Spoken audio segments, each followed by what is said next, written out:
Hello students, O2IS academy में आपका बहुत बहुत स्वागत है। तो जैसा कि आप जानते हैं कि हम डेली के 10 MCQs को प्रैक्टिस करते हैं और ये जो MCQs हैं ये करंट अफेयर बेस्ड रहते हैं। तो आज के MCQs शुरू करने से पहले अगर आपको इस वीडियो की PDF चाहिए तो आप हमारी O2IS एकेडमी की ऐप को डाउनलोड कर सकते हैं और यहाँ पर आपको ये PDF मिल जाएगी। स्टार्ट करते हैं आज के सबसे पहले क्वेश्चन से, that is related to uncontrolled reentry of satellite. तो जैसा कि आप जानते हैं कि जो सैटेलाइट्स हैं उनको स्पेस में लॉन्च किया जाता है, लेकिन कई जो सैटेलाइट्स हैं उनको दोबारा से अर्थ के ऊपर लाया जाता है, अर्थ के एटमॉस्फेयर के अंदर री एंट्री करवाई जाती है ताकि उनकी, जैसे किसी भी सैटेलाइट की अगर जो लाइफ स्पैन है वो खत्म हो जाए तो हम दोबारा से सैटेलाइट्स को अर्थ एटमॉस्फेयर के अंदर री एंट्री करवा सकते हैं। तो इसी के रिगार्डिंग यहाँ पे आपको 2 स्टेटमेंट्स प्रोवाइड करी गई हैं, आपने करेक्ट स्टेटमेंट को आइडेंटिफाई करना है। तो जिस टाइम पे भी एक जो सैटेलाइट है री एंट्री करती है एटमॉस्फेयर में, तो बहुत सारी अलग अलग चीज़ों के द्वारा डिटर्मिन किया जाता है कि उसकी री एंट्री कैसे होगी। जैसे कि एयर करंट्स जो हैं ये रिस्पॉन्सिबल रहती हैं, एंगल ऑफ डिसेंट की किस एंगल पर वो जो है अर्थ एटमॉस्फेयर में एंट्री करेगी और कहाँ पर आकर फिर वो गिरेगी।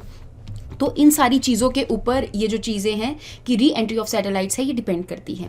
सेकंड स्टेटमेंट के बारे में अगर मैं बात करूं तो रिसेंटली हमारी जो रीसैट सैटेलाइट नंबर 2 है इसने अभी एंट्री की थी हमारी अर्थ एटमॉस्फेयर के अंदर, और ये जो एंट्री है वो यहाँ पे इंडियन ओशन के जकार्ता वाले रीजन में यहाँ पर आकर गिरी थी। रीसैट सैटेलाइट जो है हमारी इंडिया की रडार इमेजिंग सैटेलाइट है जिसको हम अर्थ ऑब्जर्वेशन के लिए यूज़ करते हैं और भी बहुत अलग अलग पर्पसेस के लिए इसको यूज़ किया जाता है। तो दैट मीन्स यहाँ पे आपकी दोनों की दोनों स्टेटमेंट्स है ये करेक्ट हो जाएंगी।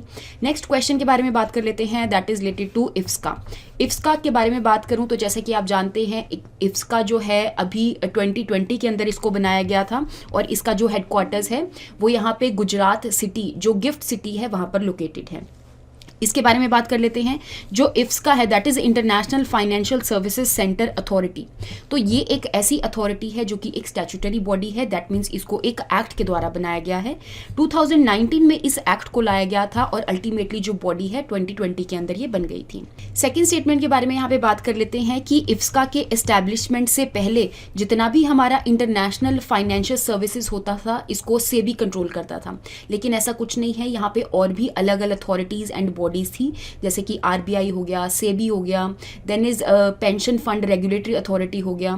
तो अलग अलग बॉडीज थी यहाँ पे जो कि इन सर्विसेज को कंट्रोल करती थी, लेकिन यहाँ पे इन सबके लिए अब एक अलग से ही बॉडी बना दी है जिसका हेडक्वार्टर्स मैंने आपको बताया कि गिफ्ट सिटी के अंदर लोकेटेड है।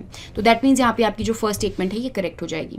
नेक्स्ट क्वेश्चन के बारे में बात कर लेते हैं, that is related to Vainu Bappu observatory. तो अगर मैं इस ऑब्जर्वेटरी के बारे में बात करूं तो ये जो ऑब्जर्वेटरी है 1972 में इस ऑब्जर्वेटरी को बनाया गया था और यहाँ पे 40 इंच का जो टेलीस्कोप है वो लगाया गया था ताकि यहाँ पे स्पेस के अंदर अलग अलग चीज़ों को ये ऑब्जर्व कर सकें। ये जो टेलीस्कोप है ये अलग अलग इंस्टीट्यूट्स के अंदर आता है, जैसे कि इंडियन इंस्टीट्यूट ऑफ एस्ट्रोफिजिक्स हो गया, department of science and technology के अंदर जो कि लाई करता है। अगर मैं बात करूँ कि ये जो रिनोन्ड ऑब्जर्वेटरी है ये कहाँ पर लोकेटेड है, तो ये जावड़ी हिल्स में तो है, लेकिन जावड़ी हिल्स भी आपको तमिलनाडु और आंध्र प्रदेश दोनों रीजन्स में देखने को मिलेगा। ये जावड़ी हिल्स ऑफ तमिलनाडु वाले रीजन के अंदर लोकेटेड है, ये चीज़ आपने याद रखनी है। तो दैट मीन्स यहाँ पे आपकी जो फर्स्ट स्टेटमेंट है ये इनकरेक्ट हो जाएगी और सेकंड स्टेटमेंट जो है that is correct. Next question के बारे में बात करते हैं कि जो मुदुमलाई टाइगर रिजर्व है ये हमेशा न्यूज़ में चलता रहता है, तो ये कौन सी स्टेट के अंदर लोकेटेड है। ऐसे तो जो तमिलनाडु, केरला और कर्नाटका वाला रीजन है ये एक ट्राई जंक्शन शो करता है जिसके अंदर बहुत ज़्यादा जो biosphere reserves, wild life sanctuary, national parks होते हैं, लेकिन आपने याद रखना है कि जो मुदुमलाई टाइगर रिजर्व्स है ये नीलगिरी डिस्ट्रिक्ट ऑफ तमिलनाडु के अंदर लोकेटेड है। नेक्स्ट क्वेश्चन के बारे में बात कर लेते हैं, that is related to palm leaf manuscript museum. तो पाम लीफ मैन्युस्क्रिप्ट म्यूजियम के बारे में बात करूं, सबसे पहले बात कर लेते हैं मैन्युस्क्रिप्ट के बारे में। मैन्युस्क्रिप्ट जो है एक ऐसी लिखित चीज़ होती है जो कि बहुत एंशिएंट टाइम से या तो प्रिजर्व करी गई है। तो अगर मैं बात करूं कि पहले हमारे पास पेन और पेपर्स नहीं होते थे तो उस टाइम पे जो चीज़ें हैं हम कई बार जैसे पत्तों के ऊपर लिखते थे या फिर रॉक्स के ऊपर लिखते थे। अगर हमने उसको एक सॉफ्ट चीज़ के ऊपर लिखा है जैसे कि पत्तों के ऊपर लिखा है तो ये एक मैन्युस्क्रिप्ट बन जाती थी। क्लॉथ के ऊपर भी लिखेंगे तो भी ये एक मैन्युस्क्रिप्ट बन जाएगी। हालांकि जब हम इसको रॉक्स के ऊपर लिखेंगे तो उस टाइम पे ये इंस्क्रिप्शन बन जाएगी।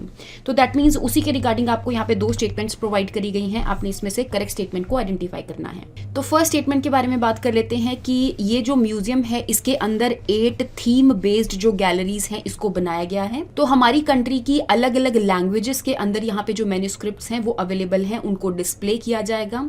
और अगर मैं इस म्यूजियम के बारे में बात करूं तो डिपार्टमेंट ऑफ आर्काइव्स जो केरला गवर्नमेंट है उन्होंने इस म्यूजियम को सेटअप किया है। तो यहाँ पे आपको अलग अलग एंशिएंट स्क्रिप्ट्स जो हैं ये देखने को मिलेगी जो कि अलग अलग लैंग्वेजेस से रिलेटेड हैं। तो दैट मीन्स यहाँ पे आपकी दोनों की दोनों जो स्टेटमेंट्स हैं ये करेक्ट हो जाएंगी। नेक्स्ट क्वेश्चन के बारे में बात कर लेते हैं, that is related to section 66A of IT act. जैसा कि आप जानते हैं कि IT एक्ट का जो बिल है उसको इंट्रोड्यूस किया गया है ताकि यहाँ पे उसके अंदर अमेंडमेंट्स लाई जा सकें।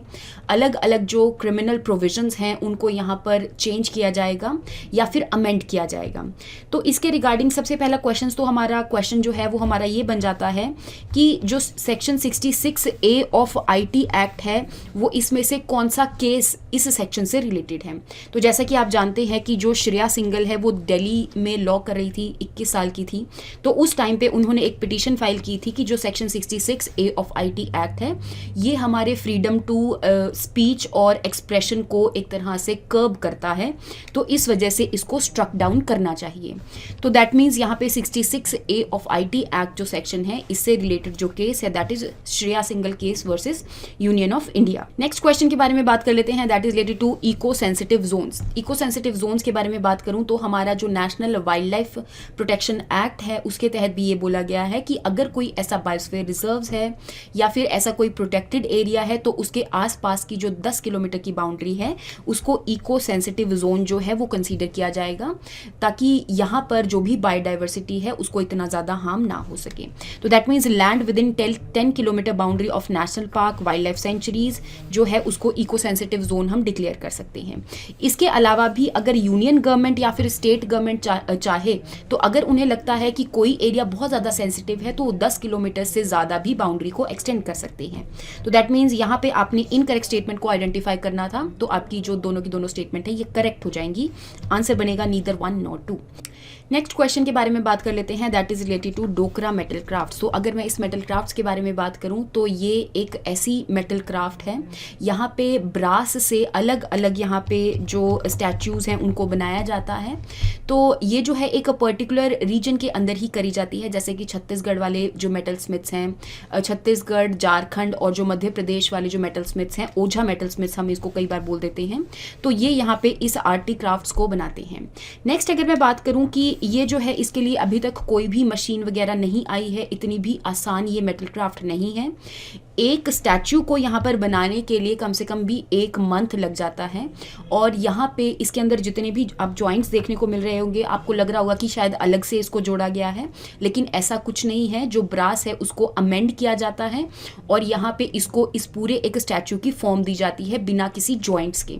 तो आपको इसके अंदर कोई भी जॉइंट्स देखने को नहीं मिलेंगे। तो दैट मीन्स यहाँ पे आपकी जो फर्स्ट स्टेटमेंट है ये करेक्ट हो जाएगी।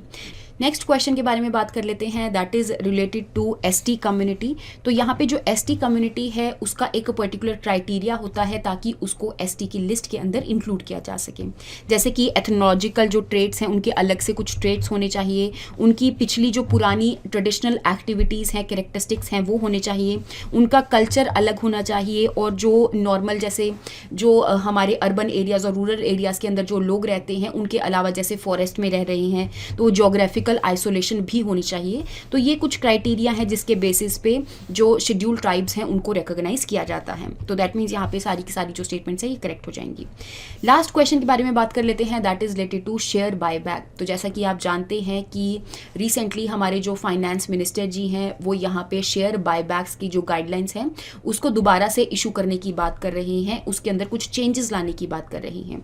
तो शेयर बायबैक के बारे में जान लेते हैं। शेयर बायबैक एक ऐसा मैकेनिज्म है जिसमें जो ओनर है बेसिकली एक कंपनी का, वो जो है अपनी कंपनी के जो शेयर्स है वो लोगों के अंदर स्टॉक मार्केट में रिलीज कर देता है, लोग जो है उसको परचेज करते हैं।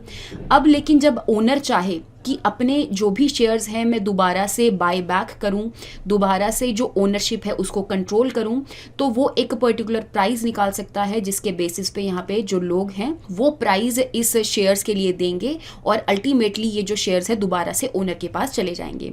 तो ये होता है शेयर बाय बैक का क्राइटेरिया। तो यहाँ पे इसका एक पर्टिकुलर लिमिट रखी गई है कि आप 25% से ज़्यादा शेयर बाय बैक जो है वो नहीं कर सकते। तो दैट मीन्स आपकी जो सेकेंड स्टेटमेंट है ये करेक्ट हो जाएगी। फर्स्ट स्टेटमेंट स्टेटमेंट के बारे में अगर मैं बात करूं कि जो कंपनी है उसका जो ओनर है अपने खुद शेयर्स अगर खरीद ले तो इसका मतलब होता है शेयर बाय बैक। तो दैट मीन्स यहाँ पे आपकी दोनों की दोनों जो स्टेटमेंट्स है ये करेक्ट हो जाएगी। आंसर बनेगा both 1 and 2। So that is all. I hope आपको यहाँ तक समझ में आया होगा करंट अफेयर्स के बारे में। नेक्स्ट क्लास के अंदर हम नेक्स्ट MCQs के साथ मिलेंगे। Thank you so much and have a nice day.